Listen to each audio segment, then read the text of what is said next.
이스라엘은 남과 북으로 나눠진 이후에 북이스라엘은 주전 722년경에 아수르에 의해서 멸망하게 되고 남유다는 주전 586년경에 바벨론에 의해서 멸망하게 됩니다. 그리고 아수르는 이내 바벨론에 의해서 멸망하게 되고 또 바벨론은 페르시아에 의해서 멸망하게 됩니다. 이 페르시아는 인도에서 지금의 에티오피아에 이르는 127개의 행정구역을 가지고 있었던 대제국, 그때 당시의 세계관으로 따르면 전 세계에 해당하는 영역입니다.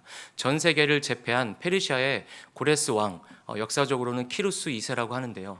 이 고레스 왕은 하나님의 명을 받들어서 이스라엘 백성을 총 3번에 걸쳐서 이스라엘 본토로 귀환하라는 명령을 내리게 됩니다. 그래서 1차 귀환인 주전 538년, 그리고 2차 귀환은 주전 458년, 그리고 3차 귀환은 주전 444년에 걸쳐서 3번을 통해서 귀환하게 됩니다. 1차 귀환 때에는 스룹바벨을 통해서 예루살렘 성전을 짓게 되고 2차 귀환 때에는 에스라 학사를 위시해서 이스라엘 백성이 귀환하게 되는데, 이 1차와 2차 귀환 그 사이에는 80년 정도의 시간의 간극이 존재합니다. 이 80년의 시간의 때에 페르시아는 고레스 왕이 죽고 나서 잠깐 다른 왕이 집권을 하게 되지만 이내 곧 고레스 왕의 아들인 다리오가 왕위를 갖게 됩니다. 그래서 유럽으로 진출하기 위해서 그 관문인 그리스를 침공하게 되는데 이 전쟁에서 지게 됩니다. 이 다리오 왕의 아들인 오늘 본문에 나오는 아하수에로 왕, 크세르크세스 왕인데, 이 왕은 아버지의 유지를 받들어서 그리스를 2번에 걸쳐서 침공하게 되고 우리가 역사책에서도 본 세계 5대 전쟁에 꼽히는 살라미스 해전에서 패하게 됩니다. 그래서 아하수에로 왕은 그리스를 침공하는 것을 포기하게 되는 것입니다. 오늘 우리가 함께 살펴볼 이 에스더서는 이스라엘이 본토로 귀국하는 1차 귀환과 2차 귀환 그 사이에, 그리고 페르시아가 그리스를 침공한 그 3번의 침략 전쟁에서 막바지에 이르렀거나 그리고 패한 그때를 배경으로 쓰여진 것이 바로 에스더서입니다.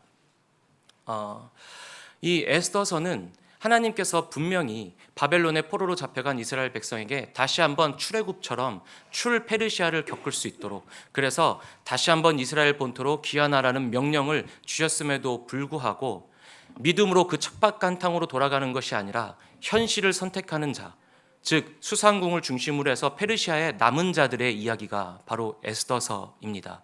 우리가 에스더서를 읽을 때에는 하나님의 명령을 따르지 아니하고 그 페르시아에 남아있는 자, 현실을 선택한 자들에게 하나님께서 어떻게 역사하시는지를 그런 관점으로 봐야 될 것입니다. 에스더서를 좀 간단하게 살펴볼 텐데요. 아하수에로 왕 1장 1절에서는 아하수에로 왕 때의 일이니라고 시작을 합니다. 말씀드렸듯이 이 아하수에로 왕은 인도에서 그 에티오피아까지에 걸치는 그 대제국을 다스리는 왕이었고 신과 같은 존재였습니다. 신이라고 여겨졌었죠. 페르시아의 최전성기가 조금씩 지나고 하락하고 있는 그때쯤의 왕입니다.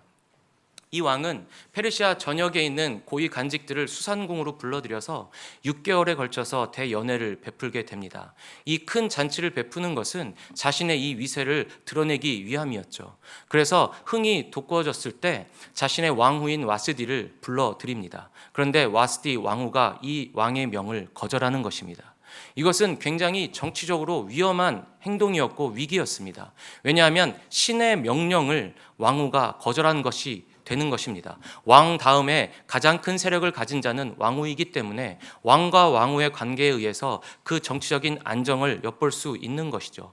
결국은 지금 전쟁에서도 승기를 잡지 못하고 자존심이 상해 있는 상황에서 와스디 왕후가 그 명령을 거역하였으므로 왕의 자존심은 바닥으로 떨어졌습니다. 왕권을 위해서도 조치를 취해야만 했습니다. 그래서 아하수에로 왕은 그 즉시 법령을 공포하여서 모든 가정의 아내는 남편에게 복종하라는 명령을 내리게 됩니다. 그리고 와스디 왕후는 폐위되게 됩니다. 그 왕후의 공백기 때 관직에 앉아 있었던 유대 사람 출신인 모르드게가 자신의 조카인 하닷사를 왕후로 선발시키려고 계획을 합니다. 그래서 왕후 선발대에 출전시켜서 이 하닷사 에스더는 왕후가 되게 됩니다. 이 에스더라는 이름은 페르시아의 우상을 숭배하는 별, 별이라는 뜻입니다. 우리가 잘 아는 라틴어로 스텔라라고도 합니다. 지금도 유럽 전역에 에스더나 스텔라라는 이름을 가진 자들이 많은데요. 하다사라는 유대 이름을 버리고 페르시아에 충실된 이름으로 우상을 숭배하는 이름인 에스더로 바꿔서 왕후가 된 것입니다. 우리가 한 가지 짚고 넘어가야 될 것이 있는데, 에스더가 유명한 말을 했습니다. 죽으면 죽으리라. 그런데 이 고백이 마치 하나님의 믿음을 지키기 위해서 목숨을 건 것처럼 우리가 여길 수 있는데 그것이 아닙니다. 에스더는 믿음을 위해서 죽으면 죽으리라를 한 것이 아니라 그저 자신의 민족을 살리기 위해서 죽으면 죽으리라 라는 각오를 가지고 아하수에로 왕에게 나갔던 것이고, 에스더서 2장을 보면 페르시아에게 충실된 그 법을 지켰던 자가 바로 에스더입니다. 그때 당시에 법에서 왕후를 뽑을 때에는 왕과 여러 처녀들이, 후보들이 동침을 하면서 계속해서 왕의 마음에 들어야만 했습니다. 그래서 가장 총애를 받는 자가 왕후의 우선권을 가질 수 있었는데요. 에스더가 만약에 율법을 잘 지키는 유대인의 정체성을 가지고 있었다면 이런 선발전에 나가면 안 되는 것이죠. 그런데 왕후가 되기 위해서 최선을 다한 것이 곧 에스더입니다. 그래서 우리는 그런 시각으로 또 에스더서를 봐야 될 필요가 있습니다. 어찌됐건 우리가 오늘 함께 읽은 이 3장의 내용은 에스더가 왕후가 된 그 직후 한 5년 남짓 이내에 일어난 사건입니다. 이 관직에 있었던 모르드게는 그 성문을 지키는 두 신하가 모의를 해서 왕을 시해하려는 것을 알게 됩니다. 그래서 에스더 왕후에게 그 사실을 고발하게 되고 왕후를 통해서 왕의 목숨을 구하는데 공을 세우게 됩니다. 그런데 무슨 이유인지는 모르겠지만 아하수에로 왕이 이 공을 취하지 않고 그냥 넘어갔습니다. 그러고 나서 좀 지난 그때에 아각 사람 하만이 갑자기 등장을 해서 제2인자로 군림을 하는 것입니다. 그러면서 자신에게 다 절하게 하는 것이죠. 그래서 모든 사람들이 아각 사람 하만에게 꿇어 절하는 것입니다. 그런데 유일하게 모르드게만 절대로 꿇지도 않고 절하지도 않는 것입니다. 그래서 주변 사람들이 오늘 함께 읽은 본문처럼 계속해서 권유하며 회유하는 것이죠. 이 사람아, 그러면 안 된다. 이 사람아, 그러면 안 돼. 당신은 목숨이 위태로워 하면서 계속해서 회유를 하는 것이죠. 그런데 절대로 굽히지 않는 것입니다. 모르드게는 이 갈등이 절정에 달했을 때 나는 유대 사람입니다 라고 자신의 정체를 용기 있게 드러내게 됩니다.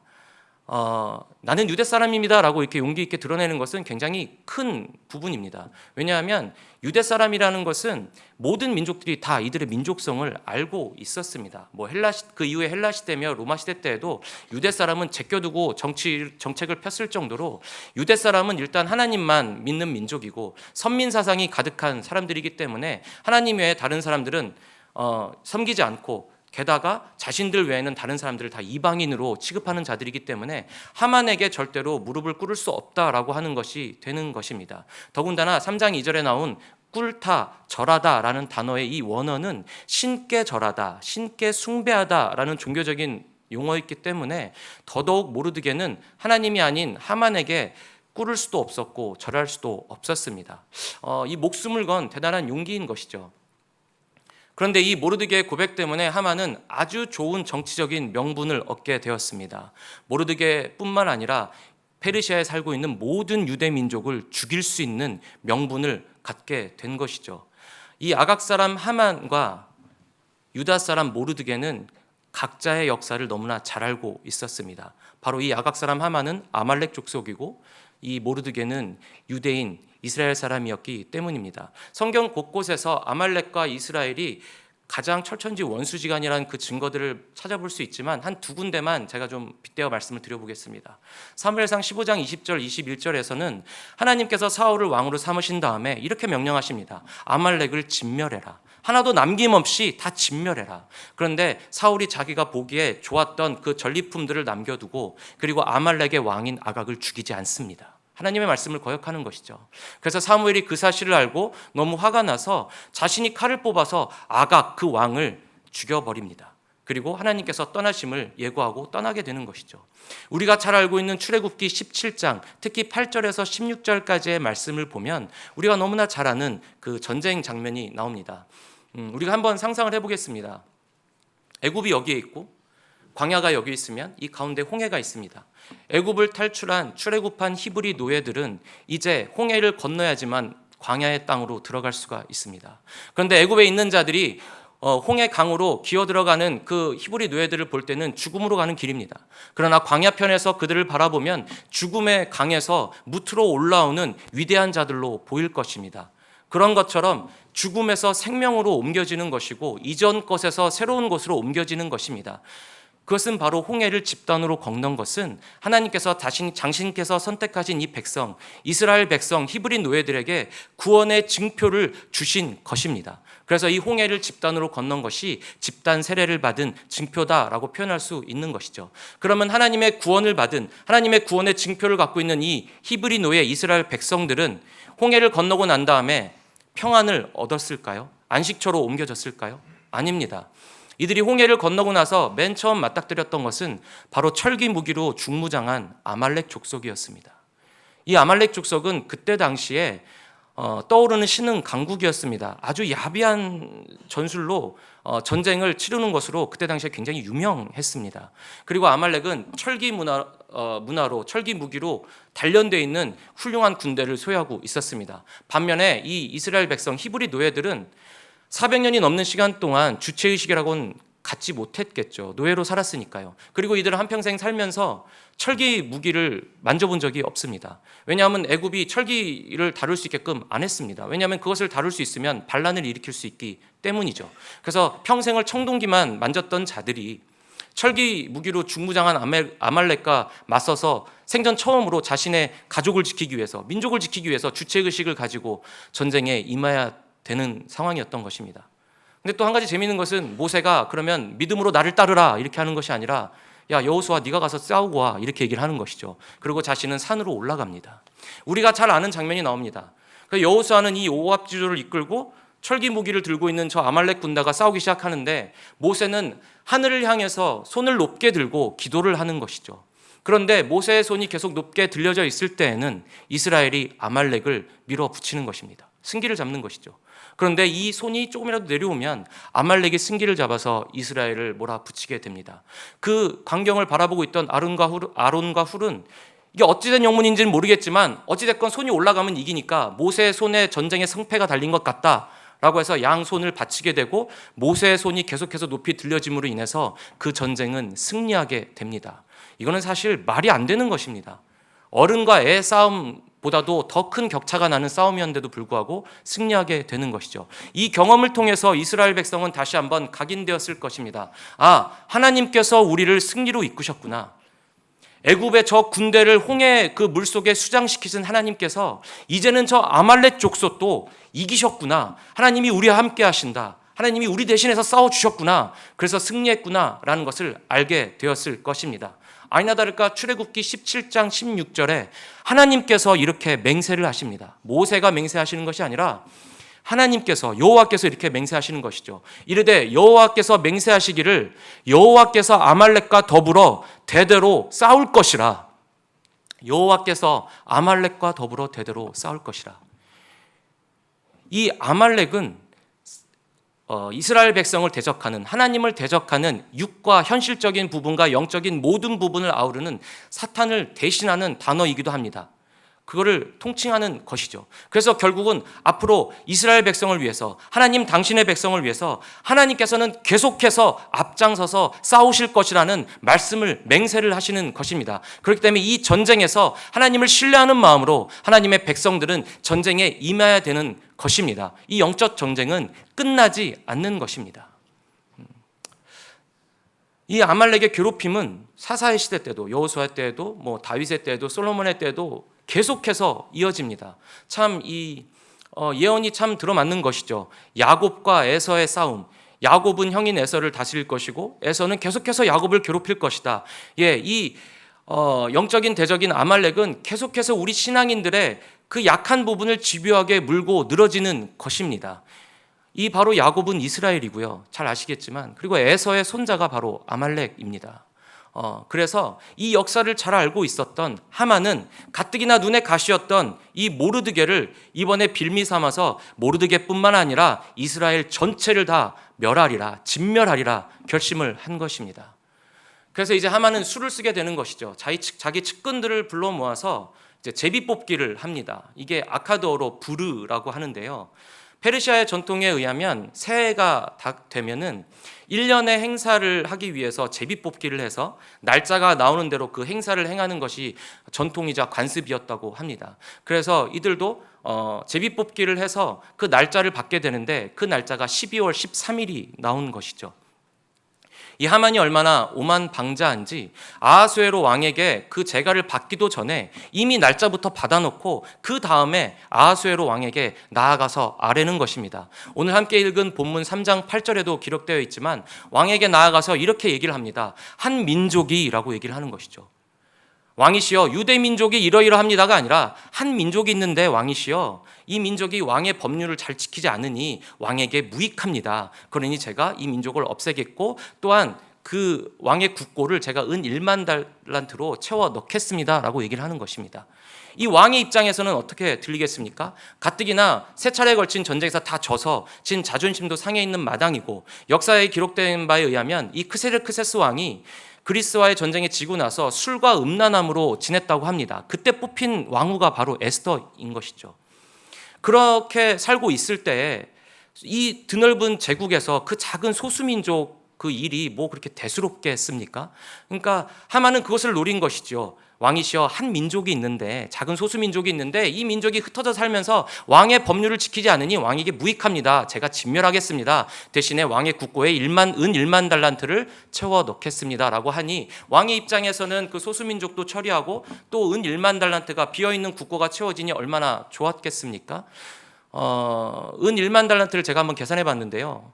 1kg의 지금 시세로 한 180만 원 정도 한다고 합니다. 그럼 1만 달란트면 340톤이니까 6,120억 정도가 됩니다. 지금 돈으로도 어마어마하지만 그때 당시에 페르시아 1년 예산의 3분의 2가량이라고 합니다. 그러니 왕의 마음이 얼마나 흡족했을까요? 그래서 왕은 당장 인장 반지를 뽑아서 하만에게 주면서 전권을 위임하게 되는 것입니다. 이 대목에서 저는 하만이 어떻게 왕의 마음에 들어서 2인자가 되었는지 충분히 유추해 볼 수 있었습니다. 일단은 막대한 부를 소유한 자로 그리고 정치적인 이 교묘한 술수에 능한 자였구나. 그래서 이 두 가지 장점으로 왕의 마음을 사로잡아서 갑자기 2인자로 등극하게 되었구나 라는 것을 미루어 생각해 볼 수 있었습니다. 이제 하만은 거칠 것이 없습니다. 이제 이스라엘을 죽일 날만 학수고대하며 기다리고 있었습니다. 그런데 에스더가 이 사실을 알게 되고 에스더는 이제서야 죽으면 죽으리라 라는 그 유명한 말을 하면서 왕 앞에 나아가게 됩니다. 페르시아의 왕은 신입니다. 그래서 신이 부르기 전에 사람이 나가면 죽게 되어 있었습니다. 그것이 페르시아 법이었습니다. 그래서 에스더가 죽으면 죽으리라 라고 하는 것은 왕이 부르지도 않았는데 나가는 그것을 얘기한 것입니다. 그런데 다행히도 아하수에로 왕은 에스더를 너무나 아꼈고 사랑했습니다. 그래서 에스더를 너무나 반긴 것이죠. 그래서 에스더는 손수 자신이 음식을 마련해서 왕과 하만을 두 분을 초대해서 자신이 마련한 음식을 대접하는 것입니다. 두 번에 걸쳐서 하는 것이죠. 왕의 입장에서 어떻겠습니까? 가뜩이나 에스더가 이쁜데 와스디 왕후하고 너무 비교되지 않겠습니까? 그래서 에스더에게 너무 마음이 좋아서 이렇게 계속해서 얘기합니다. 에스더서 7장 7절 8절에 잘 나오고 있는데 이 나라의 절반이 다 네 것이니까 무엇이든지 얘기만 해라. 나라의 절반도 줄 수 있다. 무슨 일이든지 다 소원을 얘기해봐라. 이렇게 얘기하는데 에스더가 이렇게 얘기를 하는 것이죠. 왕이시여 사실은 저희 유대 민족이 다 죽게 되었습니다.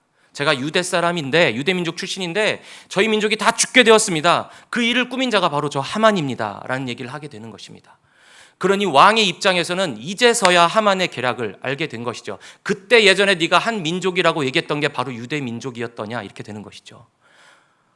다시 한번 기억을 더듬어 보면 페르시아는 유대 민족과 사이가 좋았습니다. 그래서 칙령을 내려서 귀환시키기까지 했지 않습니까? 더군다나 자신이 사랑하는 왕후의 민족입니다. 그 민족을 건든 것입니다. 그러니까 왕이 너무나 화가 머리끝까지 나서 그 잔치자리를 박차고 나가서 왕궁의 후원으로 나갔다고 기록되어 있습니다. 그리고 열을 식히고 이성을 되찾고 다시 잔치자리로 돌아와 봤더니 위기를 감지한 이 하만이 에스더를 붙들고 막 이렇게 애원하는 것이죠. 그런데 그 모습이 마치 그 자신의 왕후를 능멸하는 것처럼 보인 것입니다. 그래서 당장에 하만을 끌어내서 그 장대에 꽂아 죽였습니다. 직결처형을 한 것이죠. 그래서 그 모든 재산을 몰수해서 이전에 그 모르드게가 살렸던 일을 왕조 실록을 기록된 걸 간밤에 듣고 나서 이제 다 재산도 주고 2인자 총리의 자리도 모르드게에게 주게 됩니다. 이제 남은 것은 위기는 12월 13일 날 그 진멸하는 왕명인데요. 이때 왕이 이제 특명을 내려서 유대인들은 모두가 무장을 해서 당신들을 해하는 자들을 모두 다 죽여도 된다. 대항해서 싸워라. 라고 왕의 특명을 내리게 됩니다. 그래서 이게 하만의 잔존 세력을 없애는 것뿐만 아니라 유대인 입장에서는 그 페르시아의 곳곳에 숨어 있었던 자신들의 민족을 대적하던 그 숨어 있던 세력까지 다 죽일 수 있는 명분이 생긴 것입니다. 그래서 결국 페르시아 내에서 유대 민족보다 강한 민족은 없게 된 것이죠. 그래서 이 날을 기념해서 그 아카드어로 부르, 제비뽑기 부르에서 부림이 돼서 부림절이라는 유대 절기가 생기게 되고, 지금까지도 12월 14일, 15일에 걸쳐서 유대인들은 가장 중요한 절기로 이 부림절을 지킨다고 합니다. 지금까지가 에스더서의 간략한 내용입니다. 제가 말씀을 준비하면서 에스더서를 읽게 되었던 것은 하나님이 계시지 않은 것과 같은 지금 이 현실의 삶에서 과연 하나님을 우리는 믿으면서 살고 있는가라는 질문이 들었을 때 에스더서가 떠올라서 다시 한번 읽게 되었습니다. 근데 놀라운 것은 에스더서에 단 한 번도 하나님이 거론되지 않습니다. 단 한 번도 예배를 하지 않습니다. 단 한 번도 기도도, 단 한 번도 찬양도 하지 않습니다. 이들은 하나님이 없이 살았습니다. 하나님께서 분명히 이스라엘 백성을 믿음으로 귀환하라고 했는데 그 척박한 땅으로 믿음을 가지고 명에 따라서 귀환하라고 했음에도 불구하고 믿음보다 현실을 택한, 척박한 땅보다 잘 꾸며진 인프라를 택한 자들, 남아있는 자들입니다. 이 현실주의자들에게 하나님을 경배하고 예배하는 모습은 전혀 없었습니다. 심지어 에스더가 죽으면 죽으리라 한 것도 하나님의 믿음을 지키기 위함이 아니라 그냥 유대 민족, 자기 민족을 지키기 위해서 고백을 한 것일 뿐입니다. 그래서 위대한 신학자인 루터조차도 이 에스더서를 성경으로 봐야 되는지 깊게 고민했다고 합니다. 그러나 에스더서는 하나님께서 주신 말씀이 맞습니다. 이 에스더서를 통해서 우리는 많은 것을 깨달을 수 있기 때문입니다. 하나님께서는 당신이 선택하신 이 언약의 백성, 비록 현실에 안주하고 믿음을 선택하지 않았지만 그러나 그 언약에 따라서 자신의 백성을 끝까지 지키시고 신실하게 보호하심을 우리는 에스더서를 통해서 발견할 수 있습니다. 그리고 이 말씀을 통해서 유일하게 하나님을 믿는 것처럼 보인 유일한 사람, 바로 모르드게. 하나님을 거론하진 않았지만 나는 그 절체절명 위기의 순간에 나는 유대 사람입니다 라고 자신의 정체를 드러낸 이 용기, 이 애매한 고백으로 인해서 하나님은 일하기 시작하심을 우리는 알 수 있습니다. 모르드게가 고백한 이후부터 모든 것이 급박하게 돌아가기 시작합니다. 모르드게 이 말 한마디 때문에 이스라엘 백성 전체가 죽을 위기에 처한 것이죠. 이거는 이제 인간이 해결할 수 있는 문제가 아닙니다. 하나님만이 해결하실 수 있는 문제가 되어버렸습니다. 하만에게 절대적으로 유리하게 돌아가는 이 정황을 하나님은 잘 이용하셔서 결국은 숨어있는 당신의 백성을 대적하는 세력들까지도 드러나게 하셔서 다 위기 가운데서 척결하게 하시고 당신의 백성을 보호하시는 것을 에스더서를 통해서 발견할 수 있습니다. 하나님께서는 어쩌면 당신의 백성이 하나님을 믿는 그 믿음을 단 한 번이라도 고백하기를 주시하면서 기다리셨을지도 모르겠습니다. 나는 유대 사람이라서, 하나님을 믿는 사람이라서 다른 것을 섬길 수 없습니다라는 이 고백을 기다리고 계셨는지도 모르겠습니다. 지금 에스더서가 우리에게 이렇게 질문하는 것 같습니다. 당신은 당신의 삶에서 얼마나 하나님을 드러내고 살고 있습니까? 당신은 당신의 삶에서, 당신의 세상에서 그리스도인임을 얼마나 용기 있게 드러내고 살고 있습니까? 라고 묻고 있는 것 같습니다. 우린 교회에서 하나님을 수도 없이 고백합니다. 예수 그리스도를 나의 구세주로 고백합니다. 그렇지만 내 삶의 대부분을 보내고 있는 직장에서, 학교에서, 여러 관계된 곳에서, 여러 공동체에서 하나님을 드러내면서 살고 계십니까? 회사에서 어떤 프로젝트를 하고 있을 때 하나님께 먼저 기도하시긴 합니까? 일에 급급해서 그냥 쳇바퀴 돌듯이 살고 있지 않으십니까? 학교의 관계 문제에 처했을 때, 여러 공동체에서 여러 문제에 처했을 때, 내 질병 가운데 있을 때, 내 죄악 가운데 있을 때 하나님께 기도하고 하나님께 물으십니까? 하나님을 믿는다고 하지만 내 삶의 대부분을 보내는 시간에서는 하나님을 인정하지 않고 드러내지 않는 것이 많습니다. 저 또한 그렇습니다. 그러면서 또 내 앞에 어떤 어려운 문제가 처했을 때, 질병에 빠졌을 때, 죄 가운데 처했을 때, 하나님 나에게 왜 이런 일을 주십니까? 하나님 나를 왜 구원해내지 않으십니까? 라고 원망하는 것도 우리의 모습입니다. 하나님이 문제가 아니라 하나님을 우상처럼 섬기는 우리의 신앙이 문제입니다. 우리가 믿는 하나님은 램프의 지니처럼 혹은 부적같이 믿는 것 같습니다. 하나님, 이 영역은, 이 일만큼은 제가 잘 아니까 이건 건들지 마시고 제가 필요할 때 오세요. 제가 결핍이 있을 때 오세요. 아플 때 그것 좀 고쳐주시고, 돈이 필요할 때 돈 좀 주시고, 노후 생활을 위해서 이 자금 좀 마련해 주시고, 이럴 때만 하나님을 찾지 않습니까? 그럼에도 불구하고 오늘 에스더서의 말씀을 보면 하나님을 인정하고 하나님을 드러냈을 때 하나님께서는 기뻐하시고 당신의 백성을 살리시는 것 같습니다. 세상에서는 종교색을 드러내지 말라고 합니다. 근데 우리는 종교색을 드러내는 것이 아니라 그리스도인임을 드러내며 살아야 되는 자들입니다. 세상에서 종교색을 드러내지 말라는 것은 우리가 종교색을 드러내면서 그 사회에 별로 귀감이 되지 못하기 때문입니다. 그 사회 공동체에 이롭지 못하기 때문이죠. 근데 가만 생각해 보면 이 땅 가운데 복음이 맨 처음에 들어와서 지금까지 성장하기까지 우리 교회와 그리스도인들은 세상에 좋은 존중을 받았고 인정을 받았었습니다. 왜냐하면 도덕적으로도 윤리적으로도 지식도 지혜도 여러 가지 분야에서 다방면에 걸쳐서 헌신하고 그들에게 귀감이 되었기 때문입니다. 우리가 속한 공동체 사회에 이루었기 때문입니다. 그래서 우리를 인정했죠.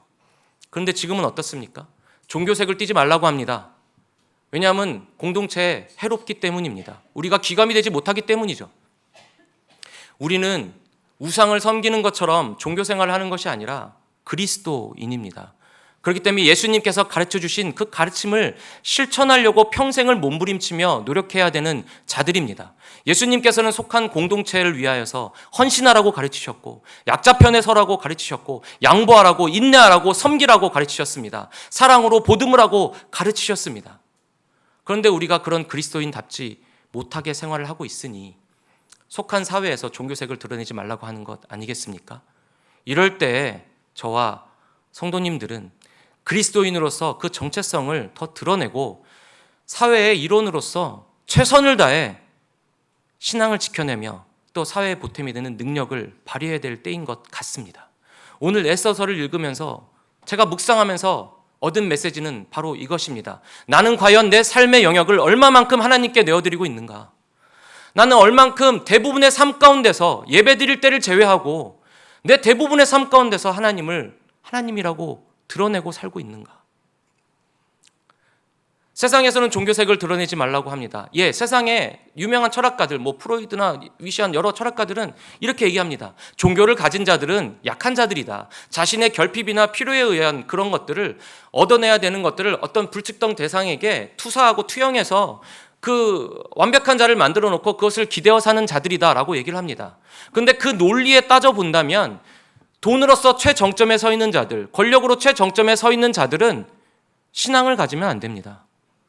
왜냐하면 그들의 논리에 따르면 돈이 모든 것을 해결해 줘야 되고 권력과 명예가 모든 것을 해결해 줘야 되기 때문입니다. 그런데 우리가 잘 알다시피 재벌이나 심지어 대통령까지도 무속인을 곁에 두고 있지 않습니까?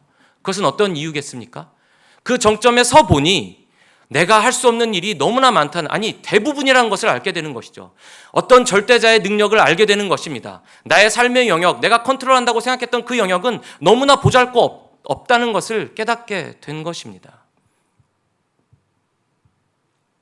하나님께서 창조하신, 하나님의 형상 따라 창조하신 우리 인간에게는 하나님을 추적하려는 그 본능의 DNA가 심겨져 있습니다. 왜냐하면 하나님께서 손수 만드셨기 때문입니다. 그래서 하나님을 믿지 않는 자들도 막연하게 내 이 진흙과도 같은 이 진흙탕과도 같은 이 삶에서 나를 구원해내줬으면 좋겠다. 건져내줬으면 좋겠다. 뭔가 삶에 빛이 있을 것 같은데 그것이 무엇인지는 모르겠다 라고 하면서 그것을 쫓아서 열심히 공부도 하고 돈도 벌고 성공을 쫓는 것 아니겠습니까? 그럴 때 우리 그리스도인이 진정 그리스도인답게 그들에게 다가가고 본을 보인다고 한다면 빛이 되신 예수 그리스도께로 나아갈 수 있도록 우리가 그 길잡이 역할, 안내자 역할을 할 수 있지 않겠습니까? 그것이 바로 하나님을 믿는 우리 그리스도인이 해야 될 소명인 것 같습니다. 저는 오늘 에스더서를 읽으면서 비록 그 성경에는 하나님이 한 번도 언급되지 않고 예배하는 행위도 드러나고 있지 않지만 그럼에도 불구하고 이 모르드게의 용기 있는 애매한 이 고백 하나 때문에 기다리셨다는 듯이 역사하시는 하나님의 그 능력을 보면서 하나님의 사랑을 발견하게 됩니다. 그리고 신실하심을 발견할 수 있었습니다. 지금의 시대와 다를 것이 무엇인가요? 우리의 세상과 다를 것이 무엇인가요? 하나님이 계시지 않는 것처럼 우리가 살고 있을 그때 우리가 용기 있게 이 혼란스러운 때에 나는 그리스도인입니다. 나는 하나님을 믿는 자입니다. 라고 고백함으로 인해서 우리 주변인들이 저 사람의 삶은 좀 뭔가 다르겠구나 라고 기대하게끔 만드는 것이 우리의 역할 아니겠습니까? 저는 오늘 말씀을 통해서 그러한 깨달음을 다시 한번 새겨보았습니다. 모르드게의 그 작은 고백으로 이스라엘을 구원해신 하나님, 우린 이제 살면서 이렇게 고백해야 될 것입니다. 나는 하나님을 믿는 사람입니다. 나는 예수 그리스도로 말미암아 영원한 생명을 얻게 된 자입니다. 나는 성령 하나님께서 나를 끊임없이 예수 그리스도께로 인도하여 주시는 나의 보호자 되시고 인도자 되시는 성령 하나님을 따르는 자입니다. 라고 용기 있게 살아가시는 저와 여러분이 되셨으면 좋겠습니다. 왜냐하면 출애굽기 17장 16절에 하나님께서 분명히 맹세하셨습니다. 단순한 약속이 아니라 맹세하셨습니다. 여호와께서 맹세하시노니 여호와께서 아말렉과 더불어 대대로 싸우리라. 이미 그 싸움에서 예수 그리스도께서는 이기셨습니다. 죽음의 권세를 이기고 승리하셨기 때문에 우리는 이미 이긴 전쟁에 함께 임하는 것뿐입니다. 그러니 그리스도인임을 드러내는 것을 두려워하지 마시기 바랍니다. 더군다나 이런 혼란한 이때에 그리스도인답게 세상에도 보여주시면서 그리스도인임을 당당하게 드러내시고 부족한 면이 있으면 겸손하게 다시 기도의 자리에 나가서 회개하고 다시금 뉘우치고 다시 말씀으로 무장하고 세상 가운데서 살아가는 저와 여러분이 되셨으면 좋겠습니다.